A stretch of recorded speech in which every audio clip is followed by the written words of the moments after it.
Isang mapagpalang araw mga kagimat. Ano naman si Loy Agimat itito. Explore naman tayo dito sa tabing dagat mga kagimat. At hanap tayo ng mga kakaibang bato mga kagimat. At hindi tayo nabigo mga kagimat. Ngayon araw na Biyernes, November 21, 2025. Mayroon tayong nakukuha mga kagimat. Papakita ko sa inyo.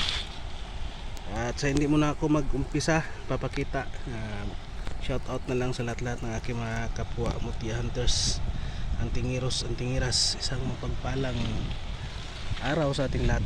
Ay papakita ko mga kagimat. Ito una, linta na puti mga kagimat. At yung pangalawa, yung parang pangil na crystallize mga kagimat yan.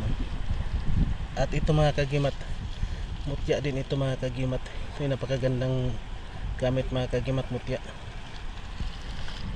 At ito mga kagimat, mayroon pa tayo nakukuha na buto ng langka mga kagimat, nakakaiba.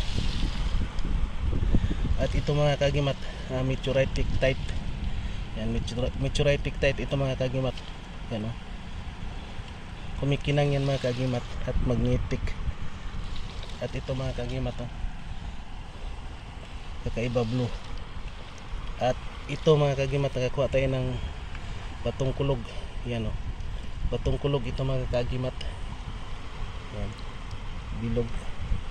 At pinaka maganda na kuha natin ngayon, nakuha ko mga kagimat, ito yung solid na petrified wood. Yan, solid. Yan mga kagimat. Yan, kung titingnan natin ito mga kagimat, ang gamit ito ay itong tinatawag sa iba na haring bakal mga kagimat. Haring bakal ito kung tawagin mga kagimat. Pero ito isa sa mga pinakamahal na bato mga kagimat, yung petrified wood, lalo na yung mga solid na masyado tulad nito. Yan, nagiging fossilized na siya. Mahal ito mga kagimat kasi ginagawa itong bato ng singsing mga kagimat. Yan,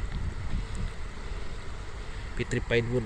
Kachamba tayo mga kagimat, nakakuha tayo solid na solid talaga ito mga kagimat. At ito lang muna yung bago kong exploration na naman mga kagimat. And yan, shout out na lang sa lahat-lahat ng mga kapwa Mutia Hunters yung mahilig sa mga agimat, bato na kakaiba. Shout out sa inyong lahat, and thank you for watching, and God bless sa ating lahat mga kagimat. Yan, ano